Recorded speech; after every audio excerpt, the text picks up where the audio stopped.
people want those houses, and you have to think about what your buyers are looking at. They're looking at Instagram, they're looking at HGTV, they're looking at beautiful homes, and that's what they want at the end of the day.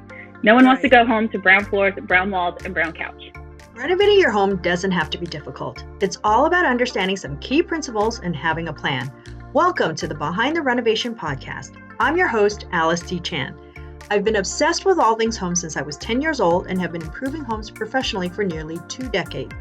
This podcast is dedicated to helping you navigate the messy and the magical when it comes to home improvement. Consider this the real talk behind the scenes, not the produced plot twists of home and garden television shows. Each week, I'll share my tried and true tips, lessons, and interviews with real people just like you who have renovated and lived to tell about it. Get ready to ugly cry happy tears as you do the happy dance. Okay, let's do this. Your new and improved home is waiting.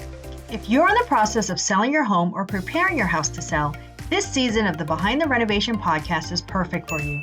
Over the next few weeks, I'm interviewing industry professionals and related businesses for the Home Selling Success Series to help you understand what home selling, buying, and renovating looks like in 2021 and how you can prepare yourself for the good, the bad, and that elusive virtue called patience.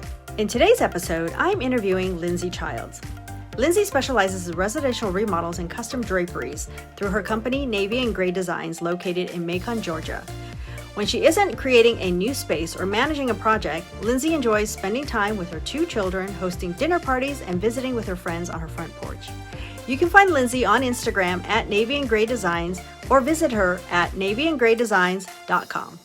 Hi, Lindsey. Welcome to the podcast. Hi, thank you for having me. You're so welcome. I'm so excited to chat with you. Now, tell everybody where you're located. I'm located in Macon, Georgia, which is just like 2 hours south of Atlanta. So dead center part of Georgia. Mm-hmm. So now tell me a little bit about what's happening in your neck of the woods. Like, is it as crazy as everybody else? Yes. Yeah, for sure.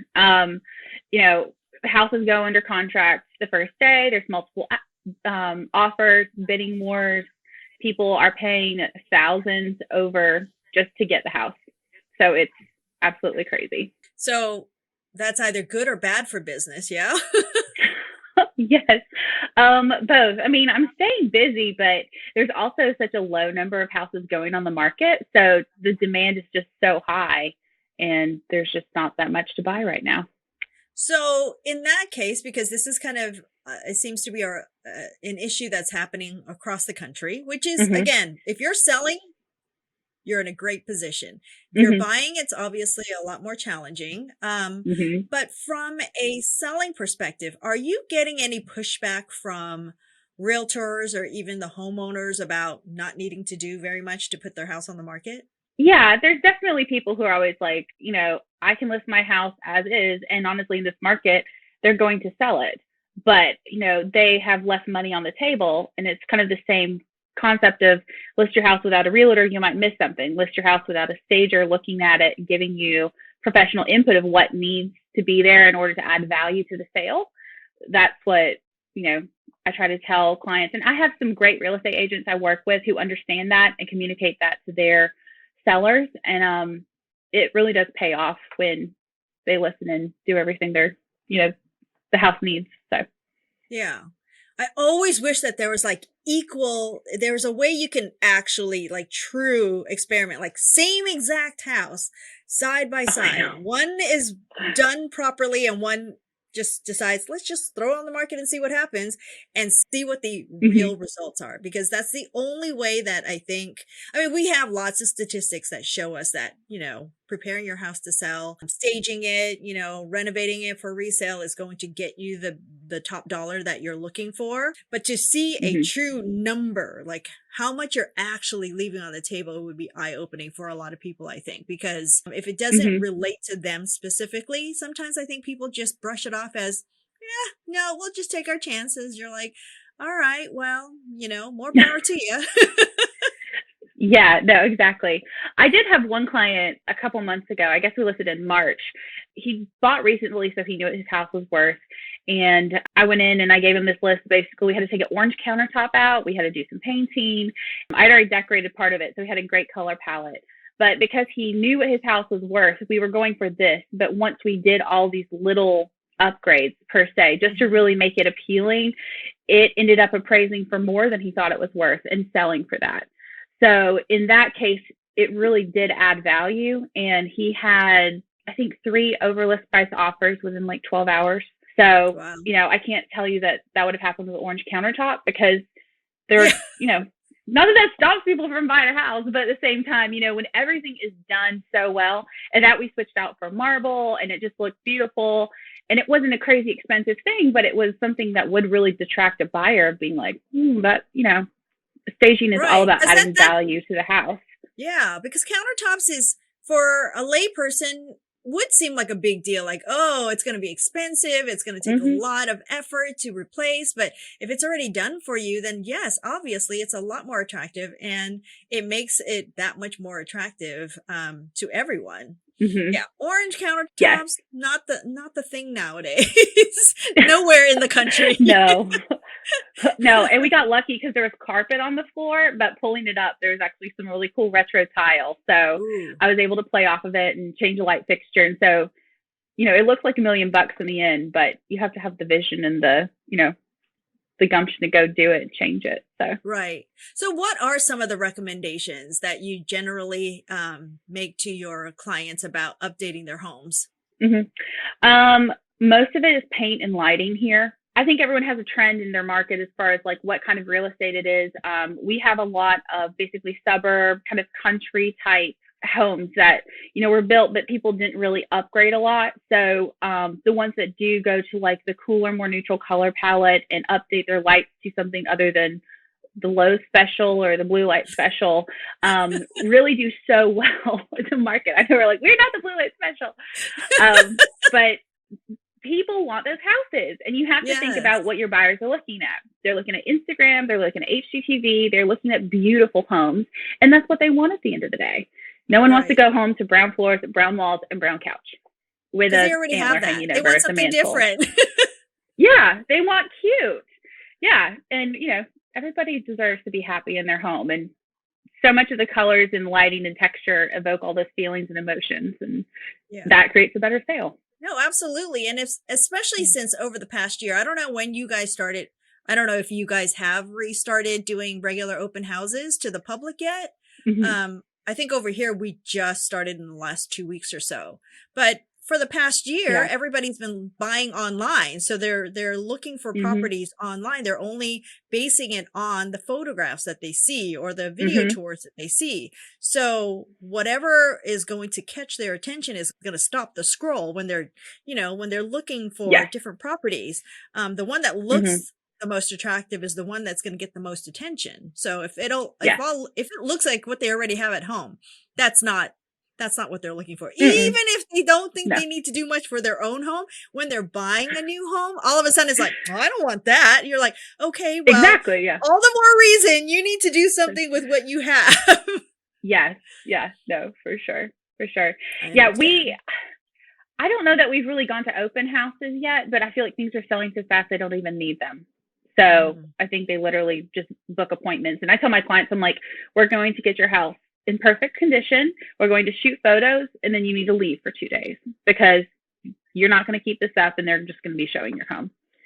So no, that's funny how you say that they're not going to maintain it, because I actually had clients many years ago who they didn't even sleep in their beds because they knew there was no way they're going to be able to make the beds back up the way I had them set up. So they slept on the floor.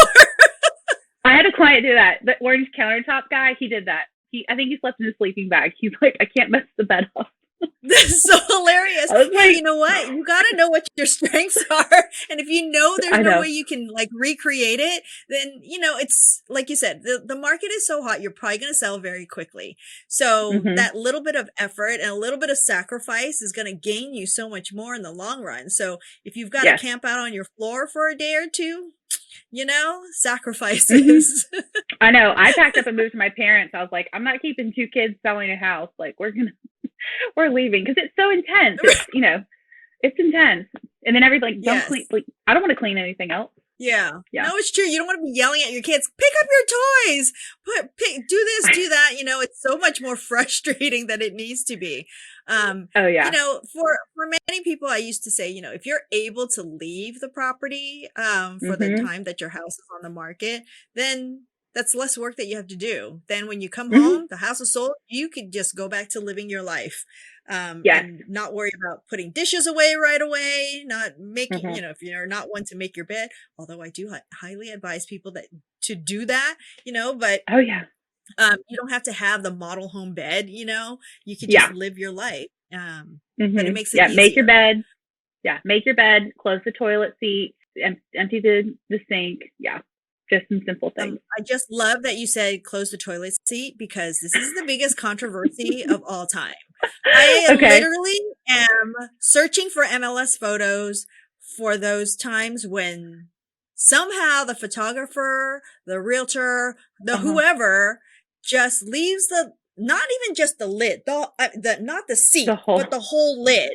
Like, close it before you take the photograph. Like, who wants to look at an open hole? That's not attractive to anyone. It's not attractive to me on a regular basis, but especially not when you're trying to sell a property. Yeah, no, it grosses me out every time I see it. I'm like, oh my gosh. And I joke too that my hobby now is looking at listings to like criticize, like, oh, I would have done this, or I would have done this, or, oh, that looks really good.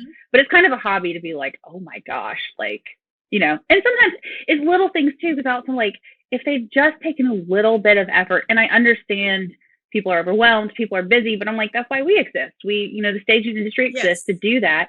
But simple things, just like fluff your bed, declutter, put pillows on the couch, fresh flowers on the table, maybe, like so many little things make such a huge difference.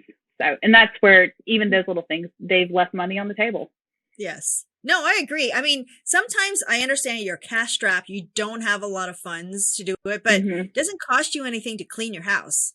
I'm also a proponent of, if you're not a good housekeeper, because not everybody is, you should hire that out for sure.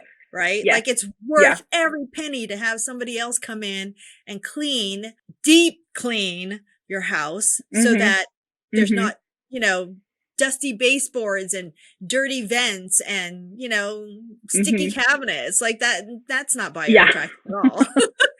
No. But if you have you noticed, you could literally clean that yourself. Exactly. Yeah. Have you noticed that the people with the cleanest houses are always like, oh, my house is so dirty. Oh, it's so messy. I need to clean it. Have you run into that? I know they're self-deprecating. I'm like, no, trust me. I see a lot of houses. I know. We're good. I know. It cracks me up. I'm like, you're really great. Like, your garage looks fantastic. Like, do you want to see some pictures? Yeah. What are your thoughts? I mean, one of the things that I've noticed more recently, and I don't know if it's because the market is more saturated now, but when I was looking, because I was literally trying to look for MLS photos with the open lids, because it's such a big attention for me, and I wanted to do something about that. But I was noticing that there's some crazy looking stagings out there, and I don't know who's doing them.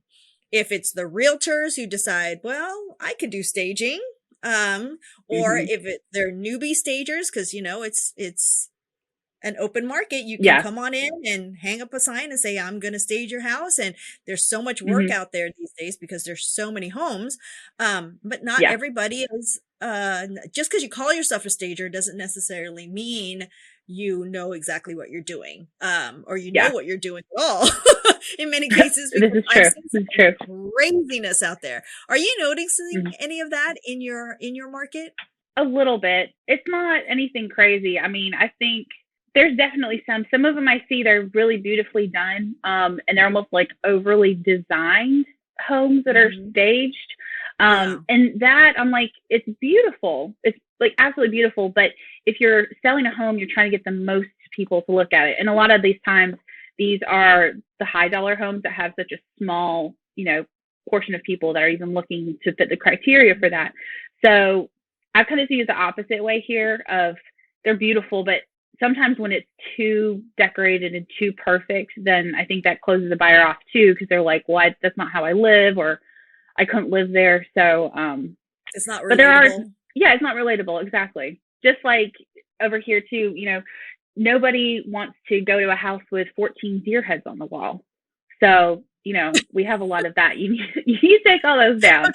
Okay. And Not please take down necessarily. your football preference. Nobody needs to know. Everyone's so offended. Like, pull the bulldog out of the front yard. You're like, yes, no Georgia bulldogs, because you're trying not to let people think about that. So. That's so funny because, recently I've just noticed a lot of, and I don't know, again, also, I don't know who the photographer is. So there's so many different players, right, in the real estate game. There's Yes. different people that doing different pieces of the pie. And Mm-hmm. it's kind of like if you were my photographer, even for just a headshot, let's say, and there was a piece of hair out of place, I would want you to point that out to me. Or like if my lipstick is on my teeth, I would want you to point that out to me. Yeah. But the same goes to a property, right? So if there's something out of place, like I've seen this and it bugs me because I have so many pet peeves, where you've got a dining table and somebody pulled a chair out, but they didn't put it back in, and it's not even to the rest of the chairs that are in place, right? Like I would think that is the photographer's job to notice those things, not just go room to room and just snap and not pay attention to all the different elements. But the same thing, like if the toilet seat is up, put it down before you take a picture of that bathroom. Yeah. If the towel is out of place, notice that. But I've seen things where, okay, so the bed is made, but it's not really made. Like you threw a comforter over the mattress and you called it a day. Yeah. Yeah, I know. I don't understand that. It kills me. So I think there's got to be a lot more educating of that to the open market about, there's a difference. Like you have to understand that not everybody is meant to do this. Not everybody has the eye for it. And, thank you so much for making the effort. But if you just did a little bit more, you would get such a better result. And then therefore that's going to, I believe, garner you an extra $1,000, $2,000, $20,000, whatever the case may be, right? Yeah. Because those photos live on the internet and is blasted across the country for millions of eyeballs to see. I would be so embarrassed if that was my house. I mean, I know that's just me and maybe I overthink it, but maybe people should worry about that a little bit more. Yeah. No, I agree. I actually was having a conversation with a realtor today, and they commented how they do so well with the numbers and the assessment of the property and like the business side. And I said, well, I really approach it from an emotional side with the buyers as well, because if you've lived in a property for a long time, there's so much to saying goodbye to a home and, taking those steps. So I think sometimes those lines are hard for realtors to talk about maybe with their clients, because most people, they list their house, they're like, oh, it's great, it is worth all this money, and just list it tomorrow. Like I go in, I'm like, when are you listing? Oh, Friday. I'm like, did you look at the house? Did you, you have a lot to do. You're not going to be ready Friday. Okay. But I think there's almost a collaboration that needs to take place between all of the players in the game, because I like to tell agents, I want to come in and work with you as a teammate. So you can refer me to your clients and say, I'm sending my stager in. The realtor and I will have a conversation prior to it just to discuss the listing, because we have some views of like, what do you think about this, this, and this? And then I can also take that approach to the client and put my spin on it. And then a photographer that I use has a great checklist that is just like, these are the things you need to do in your home before you take photos. And so I think that should be a staple that everybody gets before they list their home. Just the basics, like the toilet seat, make the bed, clean your sink. And people really need to be held, like handheld and given it, but it also needs to be like a team effort of making sure the bases are covered, because it benefits all of us at the end of the day. Like, I don't want my name on a house that looks terrible when I've, done work to it. And, the photographer and realtor are the same way. Like, you want to sell great properties and you want to attract new business with that as well. So what do you say to somebody that, because I've heard it for over the last 2 decades, I've heard it all. Like literally get a phone call and say, oh, I have this property I want to get on the market. I'm like, okay, so when are you planning on doing that? Like you said, this weekend, and it's like Tuesday that they're calling me. Yeah. Like, first of all, I'm not available to come see you right away. And second of all, it takes a little more time to really produce a product that is marketable. properly, Yeah. right? Done right. Like you could slap it together and just kind of shove everything in the garage and call it a day. But really that's not benefiting you in the long run because you're leaving money on the table, and that's so short-sighted. Yes. Very correct. Very true. And I think people. So what do you say to somebody in that case? Like, okay, first of all, obviously you haven't seen the house yet. You have no idea, but based on experience, you probably have a good idea that it's going to require some level of work. Yeah. Well, and I would tell them that, you know, in a lot of ways I compare staging your home and listing on the market to the first date. Like when you go out on the first date, you want to impress that person. So you do your hair, you do your makeup, you have your nails done, all that takes preparation. Like you want to put your best foot forward, because also when people look at your home online, the old statistic used to be there might have been 6 seconds whether they want to look at your house or not. I think that's probably changed in, you know, during the pandemic, just because people have been inundated with so many photos. But, you know, that first look, that first interaction matters so much. And that's why I think you should really take the time to step back and make sure everything's done, or if there's anything major that can possibly hold back the sale, then that needs to be addressed, and just not rush into listing it on the market if you're not ready. No, agreed. So let's talk about that property that you just did with the orange countertops. What were some things that you guys did in that particular house that made it so much better that he was able to have a very successful sale? Well, first of all, he hired me to be the designer when he moved in initially. So we got a great color palette to start with. So he was smart. So walking in, he was smart. But yeah, so he already had kind of the grays and the whites going, and it fit the house and the character, just kind of everything, because not every house should be gray. I think the kitchen cabinets were painted. So this is a smaller house, and it was, you know, he could do it.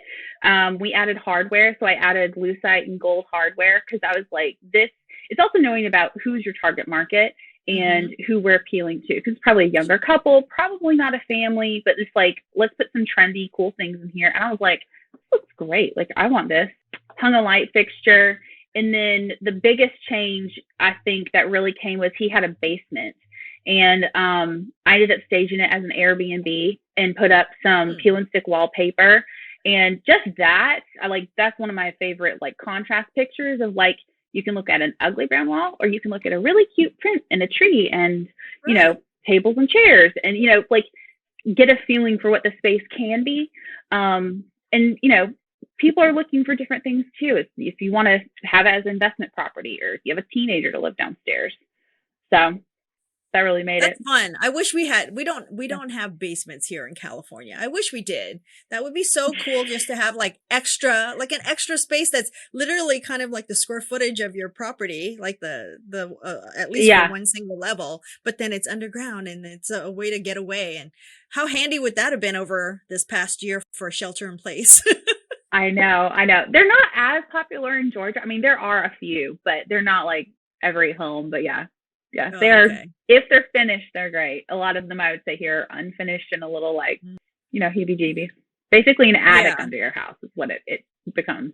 Okay. So that's kind of like a garage. So I've been doing a lot of garage makeovers over the last year where, you know, a lot of garages were unfinished. So it's really this ugly place that you never really want to go to. It's where you throw all the stuff that you don't want to look at. And you pull into the garage, you get out of your car, you go into the house. Like it was literally just a storage place. But when I redid mine, and then I've redone a few over the last year, it's so nice to drive in and like, it's light and bright. It's clean. It's not scary. Like, yeah, you're probably going to get cobwebs, but not to the extent that it was before. Like, I don't know. Everything just changes. Your perspective of, you know, how you feel and how you interact with a space completely changes. And I wish more people really could experience that, because that could happen in every room in your house, right? But there's always that one space that you're like, ooh, I'm not going out there.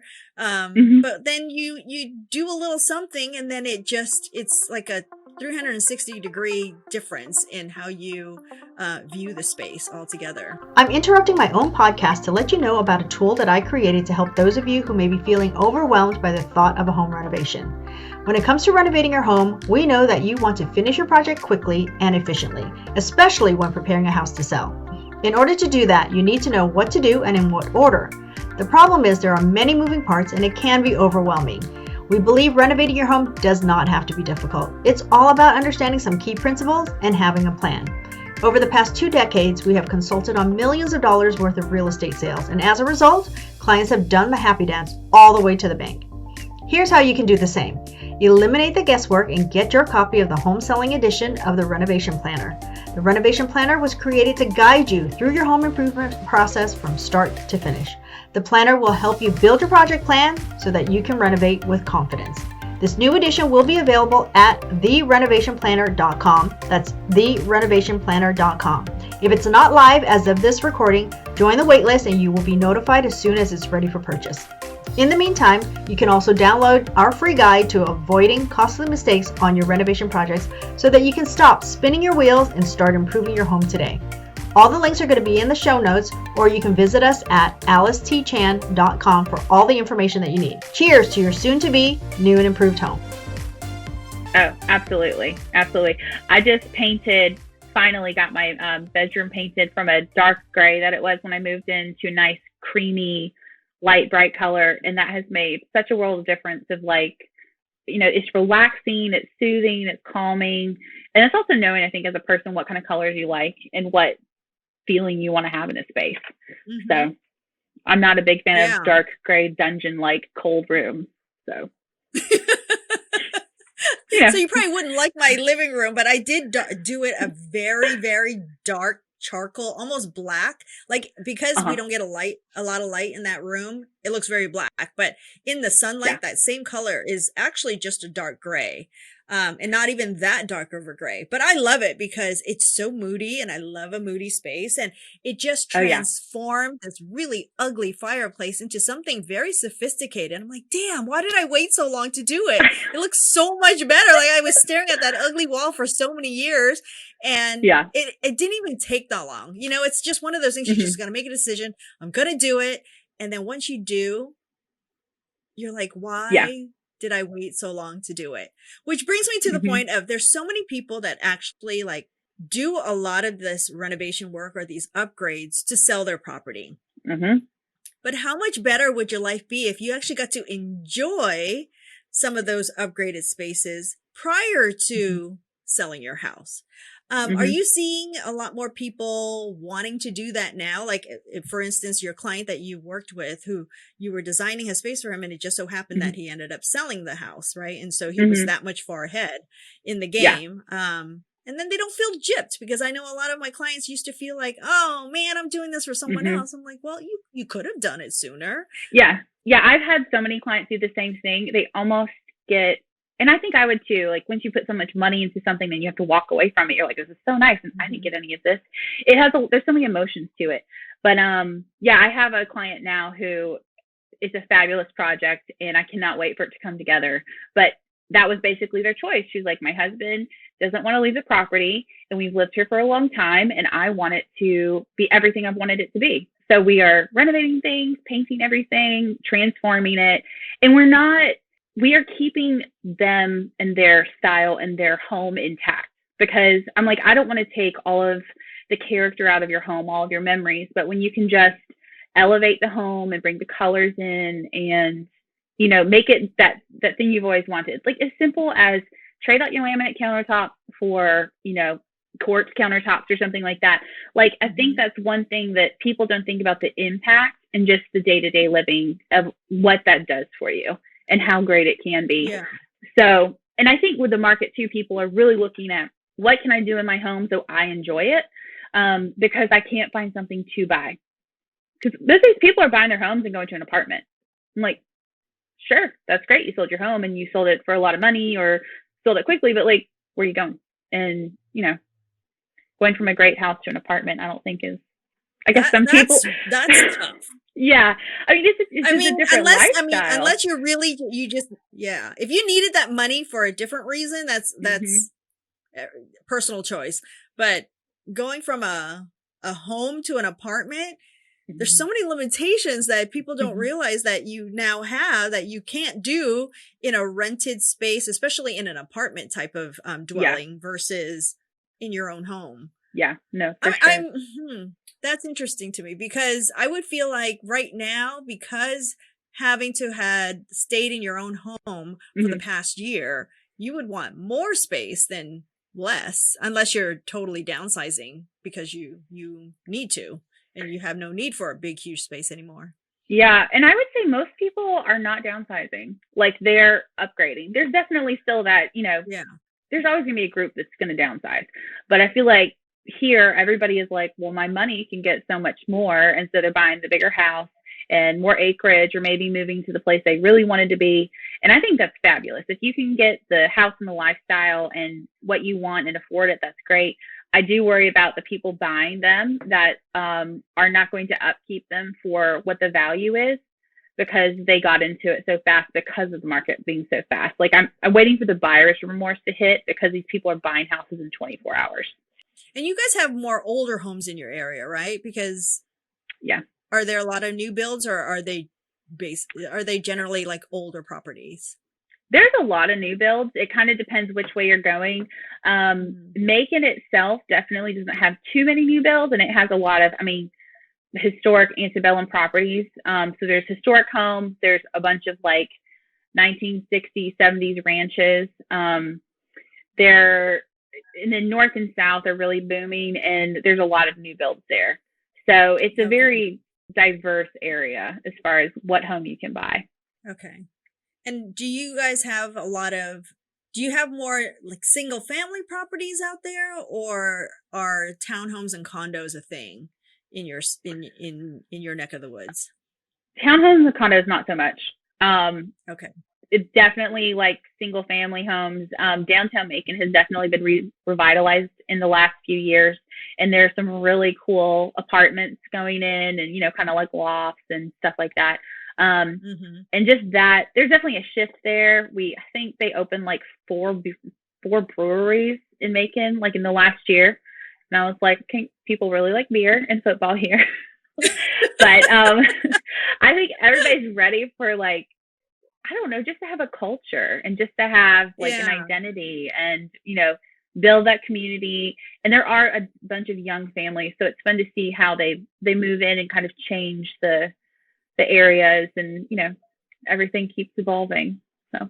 No, that's great. I think that's kind of happening across the country, where a lot of these older parts of the areas are starting to get revitalized and bringing in new blood and just new energy. And especially after a year of not being able to do anything, people are itching to go out and socialize and be with people and just do stuff. I know I see it over here, although I think people are having a little bit of a challenge kind of readjusting to real life, not really sure how to navigate the new norm, so to speak. Are you doing things any different now than you did pre-pandemic? Like, are there things within home staging or even decorating or renovating that people are starting to request more than they did before? I don't know. I've gotten a lot of master bathrooms lately. So I think people sat back. Well, I'll tell you this. The one trend that started that I did not, basically, Georgia got locked down and we're all sitting at home with our kids. Everybody decided to start paving their driveway. Like, I can't tell you how many driveways I saw paved. I was like, that's what you chose to do? Like, you know how much that costs? If I had $20,000, I would not have put it in my driveway. I don't know. I was like, okay. But no, a lot of people have done their master bathrooms, and it just kind of varies. I think, if anything, people are much more what they want in their home, and they want to be happy in their home. And I think that's why a lot of people are moving, because they're not happy in their home, and they're like, we don't like this. But they were barely home to begin with. So when you see what it is, you upgrade it or you move. Yes. And are you guys noticing a lot of people moving out of your area, or are people just kind of moving to different parts of the same area? There's definitely people moving around parts. I would say one of the biggest things here, if you have kids, is so that makes, certain counties and areas a hot commodity. Some people have to stay in a certain district because of where, their kids in school. So yeah, it's kind of just a shifting. I feel like it's kind of a shifting up as far as like what size house maybe that they can people move to, more like their dream home, forever home. There's a lot of people building. They bought land and they're building. So yeah, it's just kind of a big, not so much one moving in or out. Okay. Do you see any people coming in from out of state? Is your area like do you see a lot of transplants from other areas? Because I know like for California, we constantly have people, oh, I'm leaving California. It's just too expensive. They're pissy about every little thing that's happening here. And yet I still see a lot of people on the road. So clearly not enough people are leaving. Right? Yeah. Traffic's still bad. Not as much in Macon. Atlanta, yes, there are a lot of people coming in from, I feel like up north, which I'm like, I'm not sure why it is hot. Like maybe they haven't like thought this through and lived through a summer yet. So we'll see how that goes. All the reality shows that makes it more attractive. Yeah, I know. But if they come, a little bit more of a culture shock, because I feel like Atlanta is the cool, like hip sibling, and Macon is like the still like, hey y'all, don't, like still very laid back, very southern. Just it's funny, but it's every area has their thing, and so it's fun to get great restaurants that we go eat at, and then I come home and I'm happy in the suburbs. So yeah, your area sounds cute. It sounds very quaint, and that's not something that we have where I am at anyway. We don't have the very small town feels. Like you'd have to go further away, and then when you go to these small towns, they don't necessarily have a lot. So I'm in my own little bubble here in the Bay Area, where we're a major metropolitan area, so we have access to a lot of things, which is also why housing prices are astronomical, and people find it very appealing to want to move here. The weather and the access to lots of culture. You can get any kind of food that you want, and we have easy access to a lot of things. So what I've noticed when I worked in other parts of the country is, what do you mean I can't get this tomorrow? Like I'm so used to having access. And I remember I was in Texas and somebody was telling me, well, this is located in this other town. I go, well, how far is it? And it was, I forget what they said. I think it was like a couple of hours. I'm like, well, I could drive there. Like it's not that, like if I need it that bad, I'm willing to drive to go pick it up. But I think the mentality in other parts of the country is that you just don't do that. I'm like, I'm not waiting a whole week for you to deliver this to me if I can get it in the same day. Like I'm willing to do that because that's what I do. It's not a big deal. Or we have access to like everything can be overnighted, and you pay a little bit more, but then that instant need or instant gratification is available to me, where it may not be available to other parts of the country. The shutdown definitely pushed grocery delivery, and food delivery actually became a thing. So now all the time I'm like, this is amazing. Why did this not exist before? And why did we have to wait to figure this out? Like this is amazing. If you like pull up and order your food and they come out, and they really stopped doing that here. They're like, no, you can get out of your car and just walk inside now. But okay. Still, like, we're over that. Oh yeah. That's so funny. Yeah. Hilarious. So, I think we've touched on a lot of these things. I'm just looking at some of my questions here, my notes. What would you say has been the craziest thing that's happened to you and your business this past year? I mean, obviously the pandemic has impacted people in various ways, but was there any one thing that you can remember? You're like, oh my God. Like that's the one, the list of questions you sent me. That's the one thing I was like, I don't know what to say. Really, I look back and I'm like, okay. But I look back and I was like, in 2020, I did two of my biggest, best projects. And here I felt like, is this going to happen? Is this going to happen? We don't know if this is going to happen. And then all of a sudden, like, I actually shot both of them for photos in the same day. And it was, wow, these projects, we pulled them off. We did what we had to do and figured out how to make it happen. And so I'm like, wow, I'm still here and I'm still in business and I'm still doing this, and it just keeps growing. So it's not anything like crazy funny. I'm trying to think of something, but I don't know. That's okay. Everybody's experiences are different, but that's amazing that despite a pandemic, your business continued to flourish, which is amazing. And you're doing great things in your area, which I think is what everybody hopes for, right? Because unfortunately, there were a lot of businesses that were impacted. home improvement, whether it's good or bad, I mean, because depending on how you look at it, has done really well. In fact, it's one of the Yeah. biggest um, industries right now. But we're also Hmm. facing many challenges with getting Yeah. materials, and labor is at a shortage. And so Hmm. wanting to do something, if there's anybody out there that's wanting to put their house on the market, this is something you're doing, even if it's not next week, start preparing for it now, Hmm. because it's going to take time to do it properly. And also, if you need the repairs, if you need those upgrades, the people who are available to do it is not waiting for you to call them.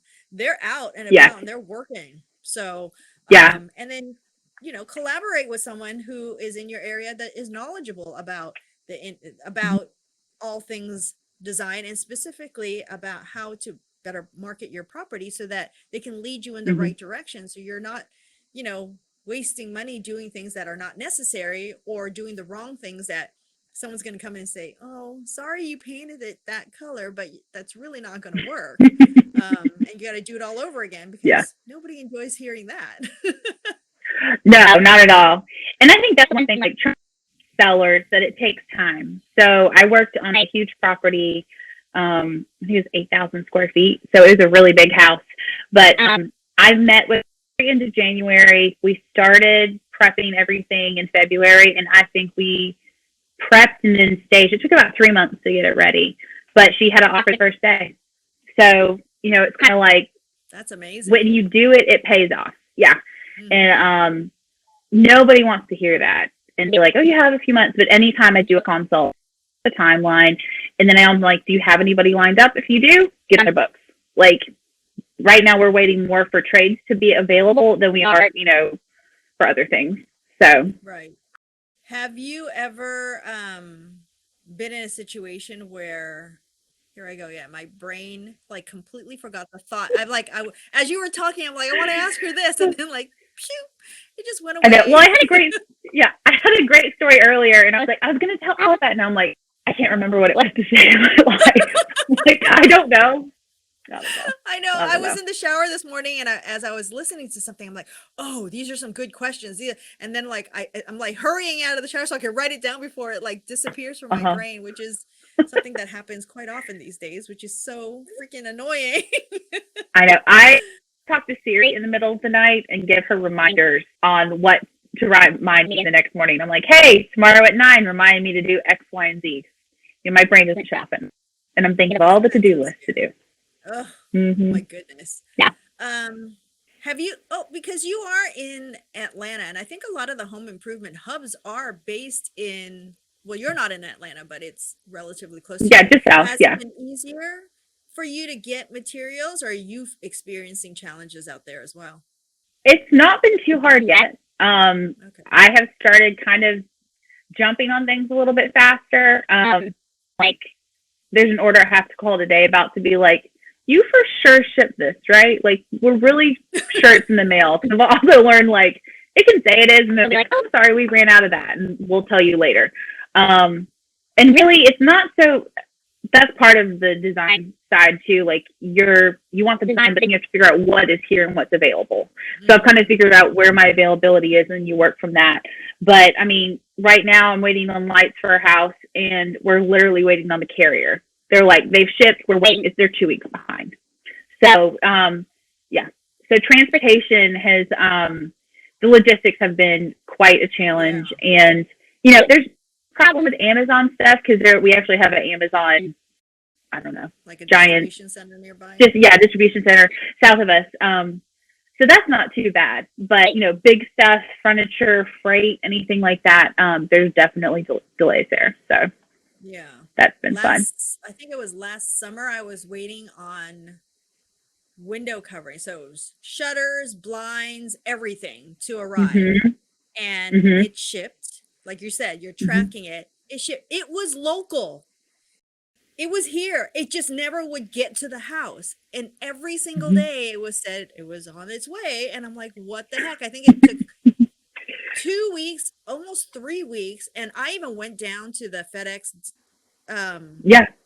whatchamacallit center to find out, like, okay, where is this? I'll just pick it up. Like, I'll get a Yeah. truck even have to do multiple trips, I'll just can you just set it aside Yeah. and I'll get it? Because if you guys are that slammed, dude, I can't wait. Like every single day we're waiting for this material to be delivered and it wasn't getting delivered.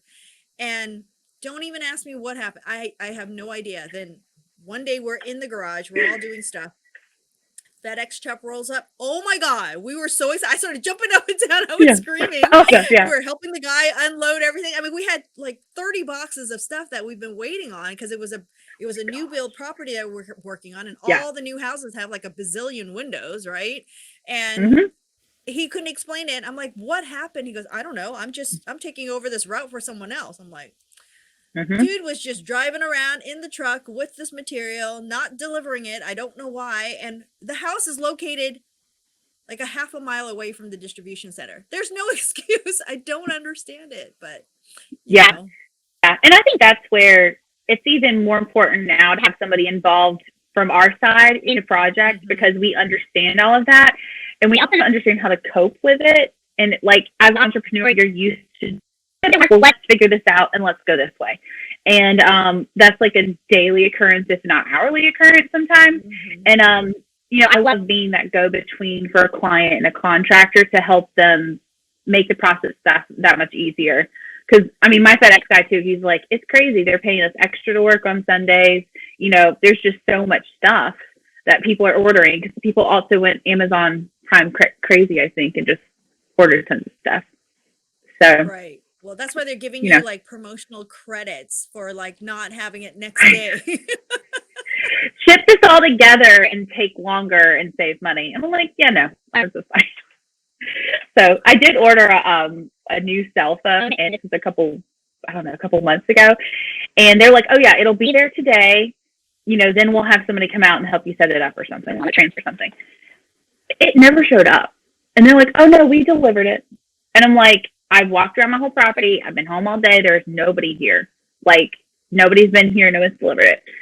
The next, a neighbor called a different neighbor and was like, hey, do you know what this unmarked white box is on my front porch? It was my cell phone sitting on my front porch. I went to the just left it out. And I was like, okay. So like, who's making deliveries? I was like, I'm glad nothing happened. We have a lot of problems with people with theft at from Amazon deliveries. I think people just follow the trucks and wait for them to drop it off or to follow the deliveries, and then they just grab whatever. I mean, I was so mad because I live in a gated community. It's fairly safe here. I don't usually have that issue. I have everything delivered here, from sinks to, shower faucets to everything. Like if you were going to steal from my front porch, you'd get some good stuff. But somebody stole a book. I was so mad. It's a book. Not a big deal, but I really wanted that book. And I saw it on my Ring app that this dude came in at like 10:30 at night, stole my book, and then apparently he opened it and realized, well, what am I going to do with this? Leaves it on the curb, like further away from the house. And when my daughter left one day, she saw it and she brought it back to me. I'm like, see, what is wrong with people? But they're just randomly out there swiping things, hoping to get something good that they can turn around and sell. And I don't know what. I know. They would get like a lot of toilet paper and stuff at my house. Hey, that's valuable. So, that was a commodity. Well, true. Yeah. True. I know. No, I have so many lights too. And I just had my garage painted, funny enough, but I moved everything inside. So it looks like there is a cardboard Christmas tree, which is like stacked up. So I'm like, the life of a designer where we just have all these boxes. I'm sure my neighbors are like, what did she do with all this stuff?